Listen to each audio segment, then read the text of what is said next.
మీ personal interviews మరియు వ్యాపార ప్రకటనల కొరకు ఈ నెంబర్ని సంప్రదించండి.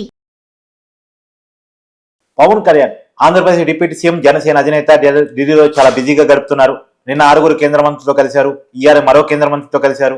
ప్రధానమంత్రి నరేంద్ర మోడీని కూడా కలుస్తున్నారు.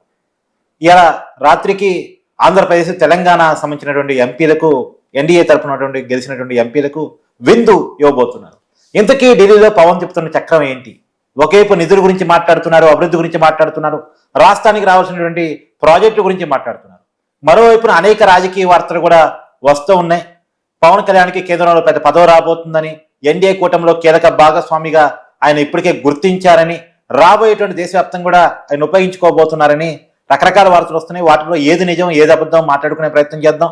మనతో ఉన్నారు ప్రముఖ రాజకీయ సామాజిక విశ్లేషకులు చందు శ్రీనివాస్ గారు. సార్ నమస్కారం. నమస్కారం అండి. పవన్ కళ్యాణ్ గారు ఢిల్లీలో వరుసగా కేంద్ర మంత్రితో భేటీలు, ప్రధానమంత్రి గారితో భేటీ, ఇవాళ ఏపీ తెలంగాణ ఎన్డీఏ ఎంపీలకు విందు. ఏం జరుగుతుంది ఢిల్లీలో? పవన్ ఏం చక్రం తిప్పుతున్నారు?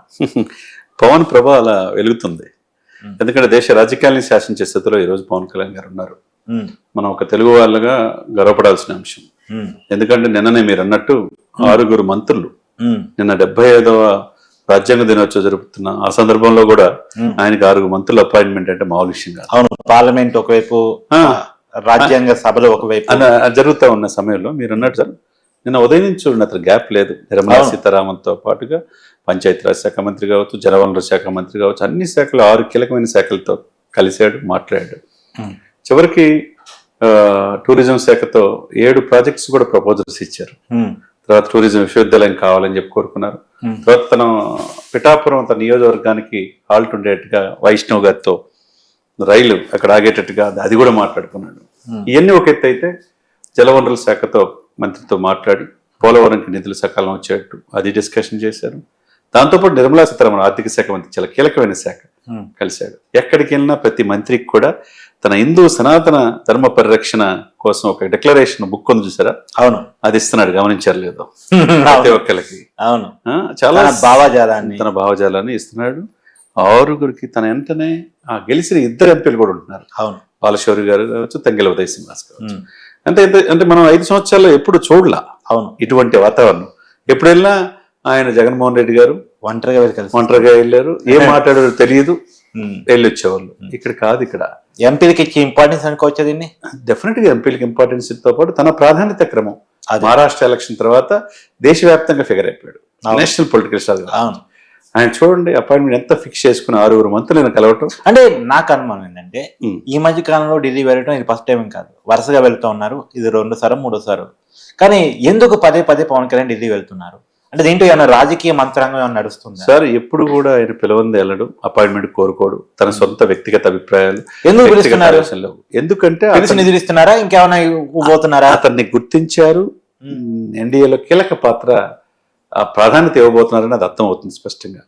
ఎందుకంటే నిన్న 6 మంత్రులకి ఇవ్వటం ఏంటి? ఎప్పుడు లేని విధంగా సాయంత్రం ఉపరాష్ట్రపతి విందుకు ఆహ్వానించడం ఏంటి? కట్ చేస్తే ఉదయం మోదీ గారిని కలిసే ముందు భూపేంద్ర యాదవ్ అని కేంద్ర అటవీ పర్యావరణ శాఖ మంత్రి. ఎందుకంటే అటవీ శాఖ రెడ్ శాండ్లు అన్ని కూడా అవును మన పవన్ కళ్యాణ్ గారి దగ్గరే ఉంది కదా. అవును, దానికి సంబంధించి సింగిల్ విండో విధానం ఉండాలి, ఎగుమతుల విషయంలో చూడాలి. దీన్ని ఒక పాయింట్ ఆఫ్ వ్యూలో డిస్కషన్ చేయడం జరిగింది. అంటే చూడండి, ఎవరు వచ్చినా మంత్రులు సాధారణంగా స్వాగతం పలుకుతున్నారు, ఆయన సత్కరిస్తున్నారు, అంత అయిపోయింది. ఈ రోజు మీరు అతి ముఖ్యమైన కీలకమైన ఘట్టం ఏంటంటే మోదీ గారిని కలవటం. మోదీ గారిని కలిసిన తర్వాత ఏం మాట్లాడబోతున్నారు? నిన్నటి దాకా ఆంధ్రప్రదేశ్ ప్రభుత్వం అభివృద్ధికి తీసుకోవాల్సిన చర్యల గురించి, ఈరోజు ఎన్డీఏలో కీలక పాత్ర. దీంతో పాటు హిందూ సనాతన ధర్మ పరిరక్షణ బోర్డు గురించి డిస్కషన్. ఎన్డీఏలో అంటే అతి త్వరలో ఆయన ఢిల్లీ బీహార్ ఎలక్షన్స్ లో కూడా, ఆ తర్వాత తమిళనాడు ఎలక్షన్ లో కూడా స్టార్ క్యాంపెయినర్ గా ఎన్డీఏ తరపున వెళ్ళబోతున్నాడు. చూడండి ఎంత ఎమర్జ్ చేయడం. రాబోయేటువంటి ప్రతి రాష్ట్ర ఎన్నికల్లో కూడా ఎన్డీఏ తరపున స్టార్ క్యాంపెయినర్ గా పవన్ కళ్యాణ్ ఉండబోతుంది. ఫిక్స్ అయిపోయాడు అక్కడ. అది ఫిక్స్ అయిపోయాడని మనం అనుకోవాలి. ఆ విధంగా వెళ్తున్నాడు. ఇవన్నీ ఒక ఎత్తు అయితే కార్తీక్ గారు, సాయంత్రం తాజ్ హోటల్ ఢిల్లీలో ఈయనిచ్చే విందు పైనే అందరి దృష్టి. ఇప్పుడు సరే, విందు మీరు ప్రస్తావించారు కాబట్టి అడుగుతున్నాను. ఆంధ్రప్రదేశ్ ఎంపీలకు ఇచ్చారంటే సరే, ఆంధ్రప్రదేశ్ సంబంధించిన డిప్యూటీ సీఎం అక్కడ ఎంపీని కలిసినప్పుడు ఫార్మాలిటీకి ఇస్తున్నారు అనుకోవచ్చు. కానీ మరి తెలంగాణ ఎన్డీఏ కూటమి ఎంపీని కూడా కలపడంలో, అంటే బీజేపీ సంబంధించిన ఎంపీని కలపడంలో ఏంటి ఆంతర్యం? ఎన్డీఏలో ఈజ్ ద కీ రోల్ అని అర్థం. ఎన్డీఏ కన్వీనర్ కాబోతున్నాడు అనేది స్పష్టమైన ఆధారం కనబడుతుంది. ఎన్డీఏ కన్వీనర్ కాబోతున్నాడా? కాబోతున్నాడు 100%. నేను మొదటి నుంచి చెప్తున్నా ఆయన తక్కువ అంచనా వేస్తున్నారు. చాలా కీలకమైన బాధ్యత మామూలు విషయం. ఎందుకంటే ఎన్డీఏ స్టార్ట్ చేసిందో తిరుగుడు చంద్రబాబు నాయుడు గారు చంద్రబాబు నాయుడు గారు. అవును, ఆనాడు ఎన్టీ రామారావు గారు ఉన్నప్పుడు నేషనల్ ఫ్రంట్ మనం చూసాం. అవును. ఆ తర్వాత చంద్రబాబు నాయుడు గారు జాతీయ రాజకీయాలు శాసించాడు. అవును. ఆ తర్వాత పివి నరసింహారావు ఆ టైంలో చూసాం మనం. ఆ తర్వాత ఎవరున్నారు దక్షిణ భారతదేశం నుంచి? ఒకే ఒక వ్యక్తి పవన్ కళ్యాణ్ కనపడుతున్నాడు. కాబట్టి ఇరు రాష్ట్రాలకి ఎన్డీఏ భావ సారూప్యతున్న పార్టీలతో ఎంపీలకి తాజులో విందిస్తున్నాడంటే దీని వెనక వ్యూహం దీన్ని అర్థం చేసుకోవాలి. అర్థం చేసుకున్నాడు, అర్థం చేసుకున్నంత అంతే. అంటే ఇది ఆషామాషి కాదు. మీరు అన్నట్టు ఆంధ్రప్రదేశ్ సంబంధించి ఎంపీలకి ఇవ్వచ్చు, తెలంగాణ ఎంపీలు ఎందుకు ఈ సమయంలో? అంటే రేపు తెలంగాణ జిహెచ్ఎంసీ ఎలక్షన్ లో కూడా ఈయన పాత్ర ఉండబోతుంది. ఈయన ఇక్కడ కూడా స్టార్ క్యాంపెయినర్ గా ఎక్కడో గడ్డ మహారాష్ట్రలోనే 100% ప్రూవ్ చేసుకోవడం అంటే తెలంగాణలో ప్రూవ్ చేసుకోవడం పెద్ద సమస్య కాదు. అంటే ఆంధ్ర తుఫాన్ దేశవ్యాప్తంగా కాబోతుంది. ఆంధ్ర తుఫాను బంగాళాఖాతం నుంచి ఎక్కడికి వెళ్ళింది? అరేబియా సముద్రం వెళ్ళింది. ఆ తర్వాత ఢిల్లీ యమునా నది వెళ్తుంది. ఆ తర్వాత తమిళనాడు వెళ్ళబోతుంది. తర్వాత మా పక్కనున్న తెలంగాణ రావటం పెద్ద సమస్య ఏం కాదు కదండి. ఇవన్నీ పరిణామాలు ఒకసారి కార్తీక్ మనం చూస్తే కనుక మొన్న సాయంత్రం 2 రోజులు మహారాష్ట్ర పర్యటన అయిన తర్వాత రిజల్ట్ వచ్చిన తర్వాత ఆయన పిలుపు మేరకు వెళ్ళాడు. అపాయింట్మెంట్ కోసం వేచి చూడు ఎప్పుడు కూడా. ఆయన పిలుపు మేరకు వెళ్ళాడు. ఒక రోజు ఓం బిర్లా గారి కూతురు రిసెప్షన్ కి హాజరయ్యాడు.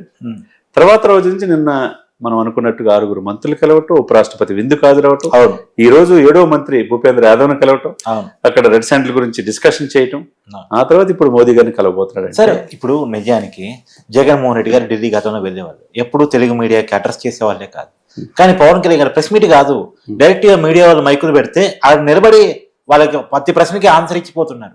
అంటే ఇది ఎలా చూడాలి? అంటే ఎంత ఎదిగినా సరే ఒదిగి ఉండే ఈ తత్వాన్ని ఎలా చూడాలి?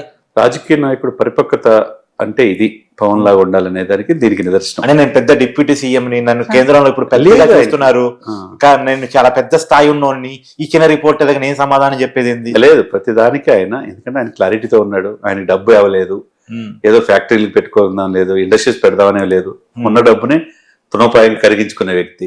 పేదలకు ఏదో చేయాలి, ఈ దేశం కోసం మనం పాటుపడాలి, మనం చనిపోయే 10 మంది ఆనందంగా ఉండాలని భావించే వ్యక్తి తప్పితే ఆయనలో ఏ స్వార్థం లేదు. కాబట్టి ఈ రోజున అన్కండిషనల్ గా ఎవరు కూడా అడిగింది తడువుగా అనే కాకుండా ఆయన ప్రాధాన్యత అనేది దేశ రాజకీయాల్లో స్పష్టంగా కనపడుతుంది. కాబట్టి ఆ ప్రాధాన్యత. Thank you sir. Thank you.